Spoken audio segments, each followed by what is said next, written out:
You've tuned in to the 49ers Rush podcast, and here is your host, jl-chapman. All right, 49ers fans, this one was rough. The 49ers lose to a terrible team. The New York Giants beat us 27-23 at home. Came down to the last second, and we come up short. I hate to say it. We're going to cover a lot on this episode, but I just want to be really honest and upfront with you. Our defensive coordinator, he turds it again. He lays the goose egg. Absolutely awful. I don't understand this game plan whatsoever. Robert Saleh's got to go. I've been very adamant about my dislike for his scheme and constant blown coverages, missed assignments. We're neither fundamental nor explosive. We don't do anything right. I don't understand how this guy is still in charge. The thing is this, we have Kyle Shanahan, who's a young coach and is kind of a player's coach and very loyal, and everybody loves the atmosphere. It's there. I don't know if he's the type of guy that would make an in-season change like this. Who would you bring in? Things like that. But this is awful. We're awful. I don't know what else to say. If we look at the New York Giants, okay, Eli Manning, he has been sacked 31 times before tonight, and the crazy thing is this, he's second in the NFL as far as most sacks. Dak Prescott has 32 sacks before tonight. Eli Manning had 31. Eli Manning had one fewer game played, and he's one sack behind him. So technically, he's the most sacked quarterback in the NFL. We touched Eli twice tonight. We got one sack. It was Buckner, and Dakota Watson got in on a half sack. And one other time, we got a hand on his shoulder pad. That's it. And you're talking about one of the worst offensive lines in the entire NFL, and we can't do anything. We don't try to do anything. Our blitz rate is among the lowest in the entire NFL. And what I mean by blitz rate is outside of your four guys that you typically bring, your four down linemen. So if you bring more than four, then it usually counts as a blitz. But we didn't do that. We tried to show pressure a few times, and then we'd bail out every time. We tried lots of different things, but we never really tried blitzing. We blitzed twice. And it didn't work either times, and we just kind of gave up on it. We did a couple red dog blitzes is what they're called, where basically if the running back steps up into pass pro, then the linebacker that is assigned him in man coverage is allowed to go ahead and blitz, and that didn't work because we're playing against Saquon Barkley, one of the top two, if not the top pass-catching running back. And so once we get to the very crucial fourth quarter to win the game drive, Malcolm Smith decides one-on-one. he decides to red dog it, and Saquon Barkley got outsmarted by a rookie, even though he's a 6-year vet. And 3rd and 12, gave him a free first down. Could have ended the game on that. Man, we are a poorly coached defense, and it is top to bottom. It's defensive line. We still have not learned to attack half a man or a quarter of a man when we blitz. We run straight in to the middle of the chest of the offensive lineman every single time. And it's not just one or two guys doing that. It is all four of the defensive linemen at all times. We have almost eliminated DeForest Buckner's swim technique that has been amazing. Nobody's play has gone up from last year to this year. The entire defensive unit has descended. There's a few people that are playing extremely well. Fred Warner and, of course, Richard Sherman. Richard Sherman is just unreal how great that guy is. He played incredible run technique, tackle for loss. He's all over the place. But here's the deal. If we look at just defenses in general, we are just abysmal. If we look at... Here's the thing. We have given up the 26th amount of points, and this is before tonight's game. This is us playing one fewer game than all the other teams in the NFL. These are the ranks where we were before tonight's game. We've given up the 26th most points. We are dead last in turnovers. We have forced 5 turnovers through the entire season. That is just insane. insane. It doesn't make any sense. We are dead last in sacks. We don't do that. We don't do anything right. We give up lots of points, and we never stop anybody. And on top of that, we don't get sacks, and we don't get pressures, and we don't get turnovers. We don't even get our hands on the ball. Pass defense, we're near the bottom of the NFL. And blown assignments, which we do all of the time. Missed tackles, we are number 1 in the NFL. So I get that people are like, well, the last couple games we haven't given up a lot of points. Look who we're playing.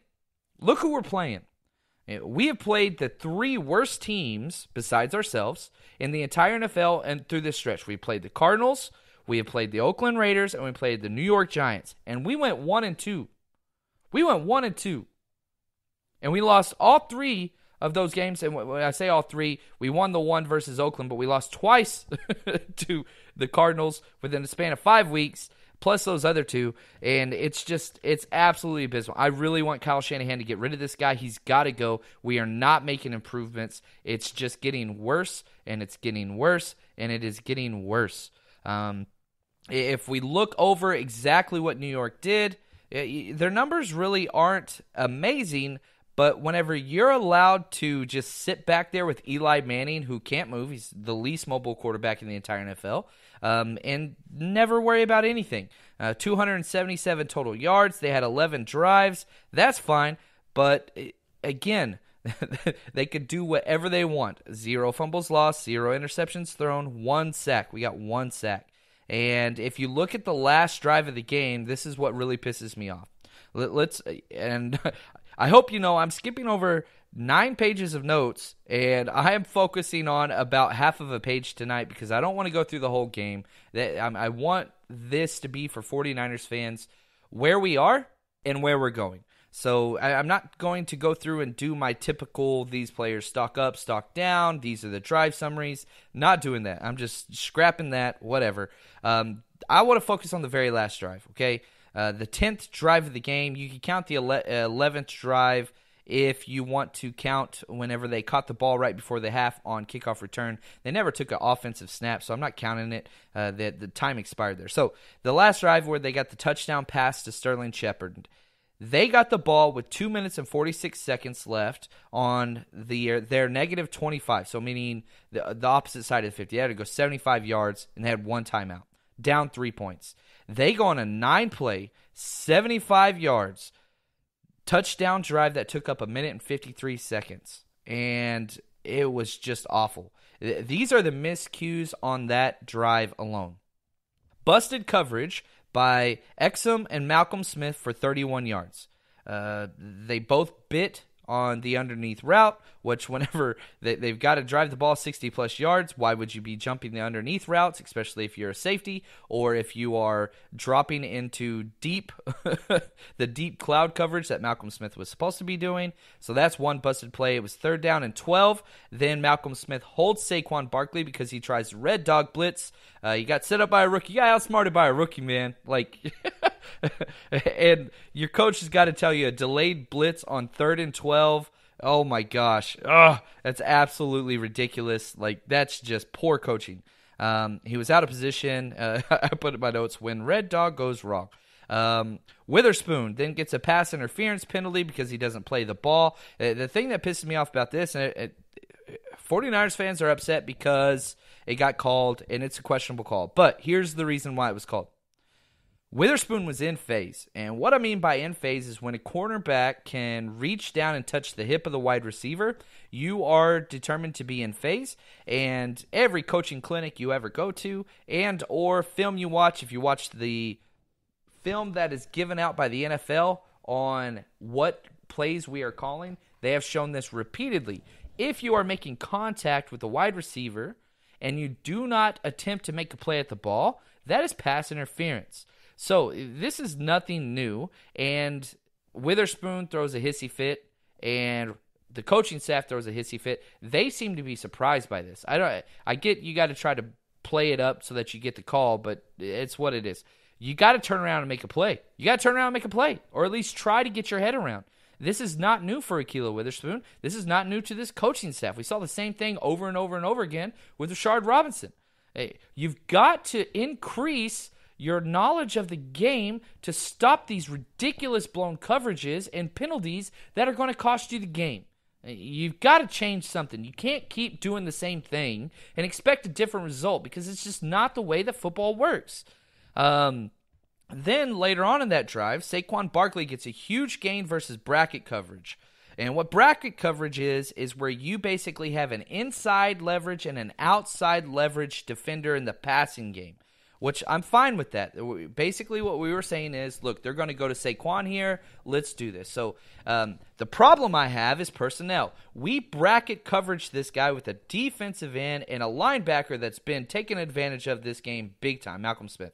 So we put Marsh, Cassius Marsh is supposed to have inside leverage as a defensive end against who?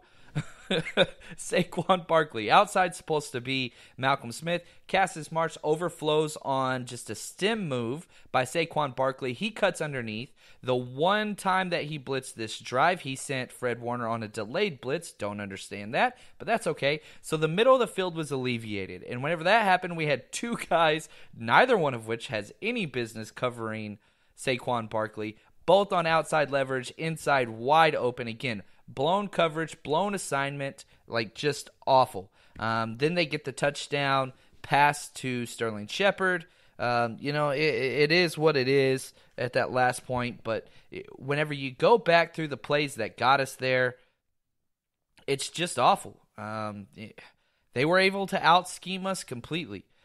Anytime, the amount of times that they sent their blocking tight end to Richard Sherman's side out wide, and he took 4 steps and stopped because they understood, hey, Sherman doesn't travel. They're not going to move him around. So let's put all of our good players on the other side of the field.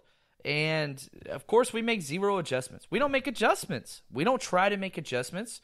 We don't try to mask what we're doing.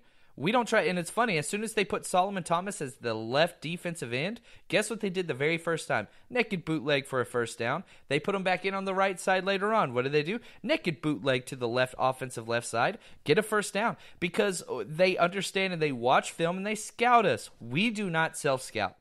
We run the exact same situations over and over again, and we have the exact same personnel mistakes, but we don't coach it up. We don't coach it out of them.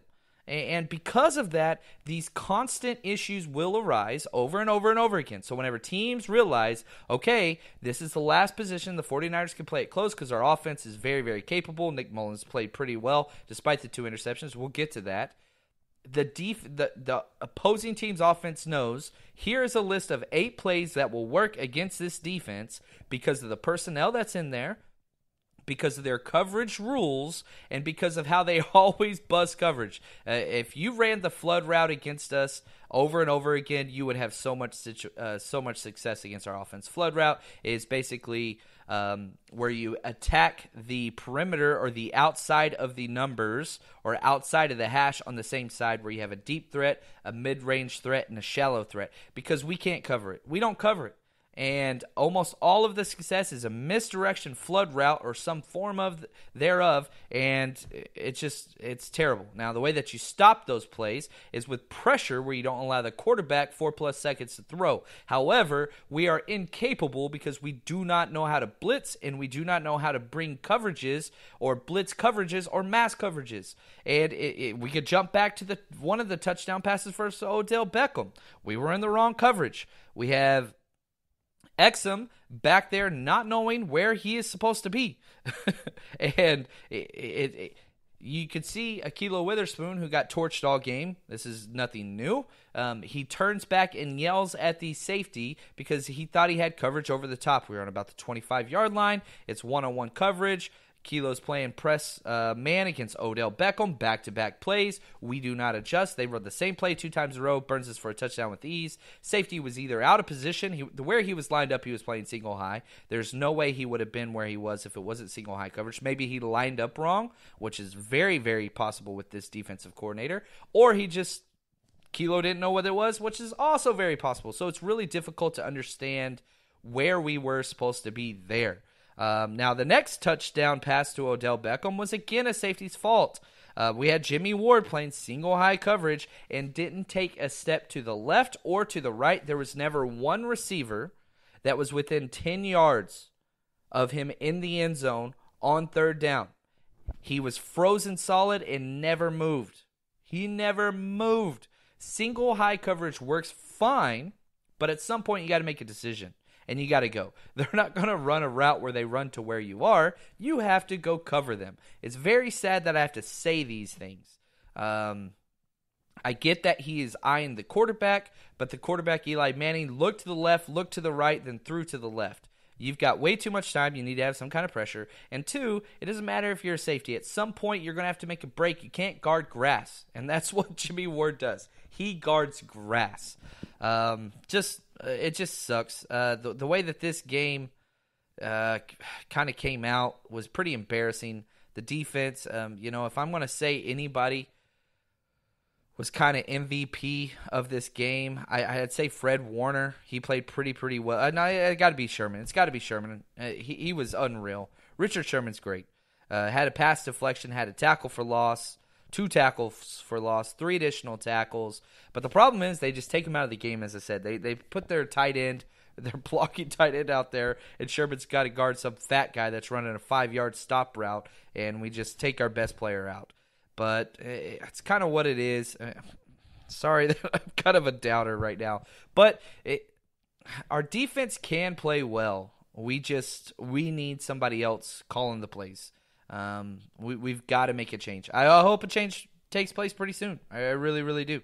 Now, some good news, a couple things. This week is our bye week. I'm going to be talking about the draft or draft placement. I'm going to break down the offense just a little bit next. But before I do that, this is our bye week coming up, and this is the week that we will be giving away our 49ers signed mini helmet from Frank Gore, the legend himself.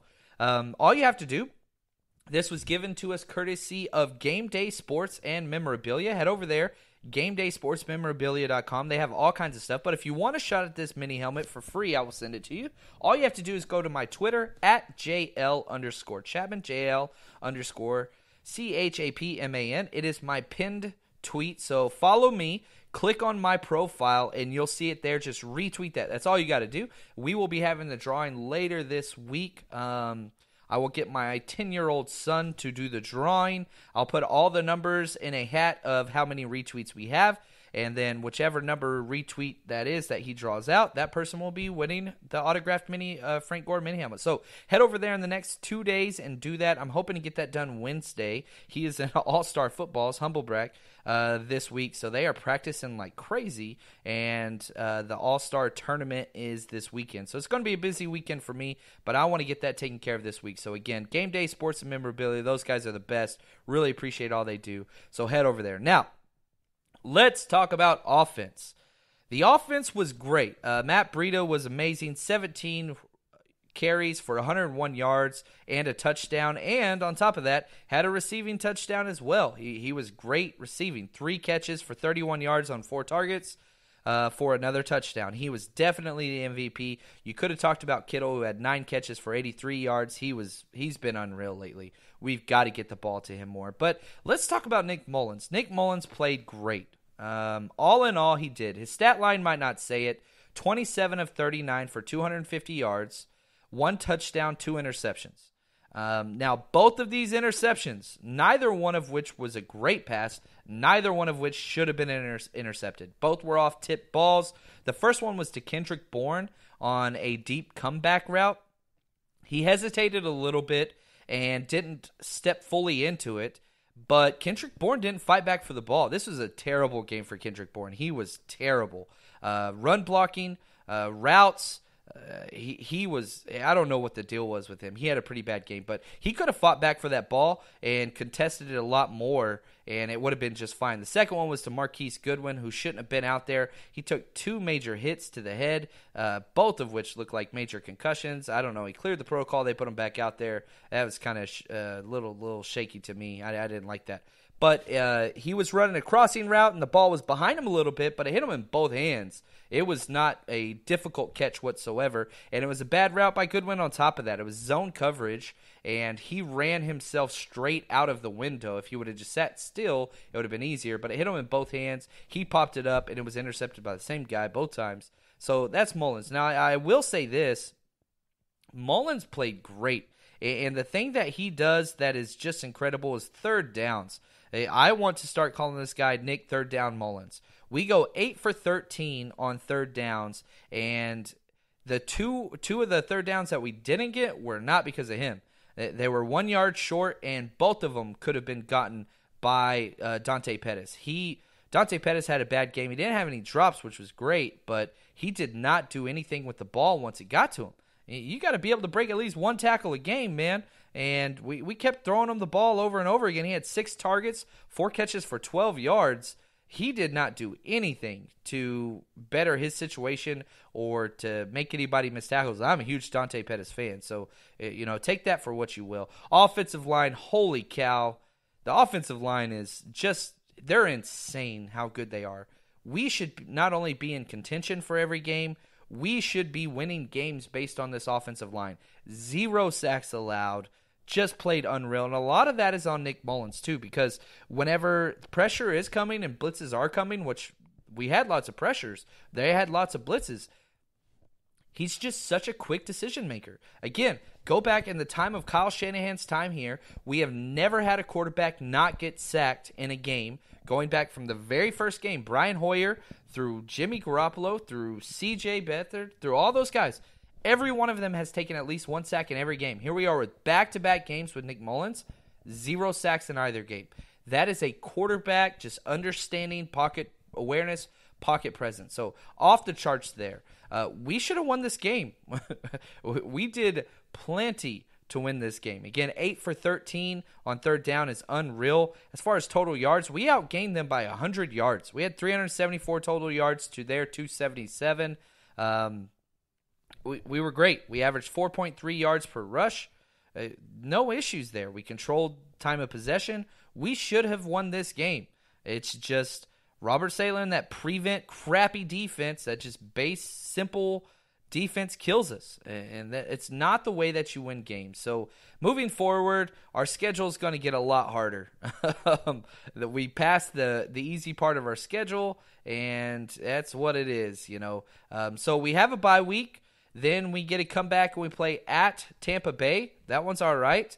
Then at Seattle, at home versus Broncos, at home versus Seattle, at home versus Bears, and then we conclude with at Los Angeles Rams on the day before New Year's Eve. So, we don't have much football left, just 6 games and a bye week. So I will be staying with you guys this week. And real quick, just of all you people that are talking about the draft, I love the draft more than anybody. I've booked my tickets to Nashville already, got my hotel. I'm beyond excited about the draft, and I'm going to start pumping out a lot more prospect videos. And where we sit now, we are 2-8, and we are picking 2nd overall as of this moment. The Oakland Raiders, they have that first spot almost locked up. They're 1-8. Now, here is something that people do not is a common misconception. Let me say that. The draft order is not determined in a way that standings are for playoffs positioning, okay?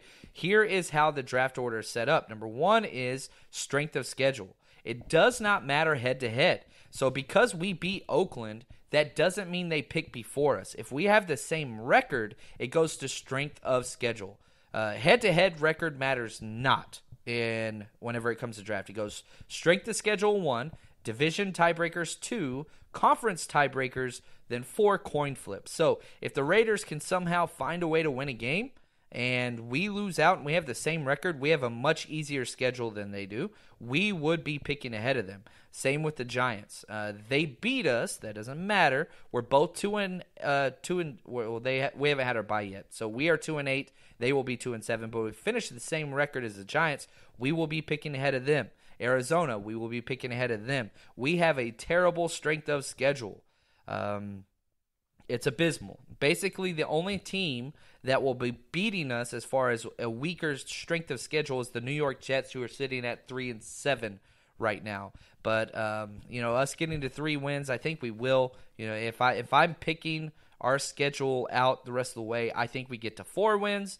but that could be pretty optimistic with the way that we have continued to play. So that's going to do it for us this week. Again, MVPs, Richard Sherman, Matt Breida, they just played great. Our draft order as of now, we are picking second in the draft. And again, it really only matters the Giants. Sorry, the Giants don't really matter if we're picking in front of them or behind them. They will go quarterback. It's the Raiders. That's the Nick Bosa. Whoever could get the best pass rusher, Nick Bosa is the guy. I've broken down 4-game film already on that guy. He is unreal. He will be the number 1 overall player on my big board. Anything short of a miracle. I haven't broke down everybody yet, but I already have one of the highest grades I've had on a pass rusher. He edged out Myles Garrett for me. So at least that's pre-combine. So that's just based purely off of film. So take that for what you want. But stay strong, faithful. I will be bringing some more film breakdowns on my Twitter feed at jl_chapman. Go retweet that Frank Gore thing if you have it. And stay strong, faithful.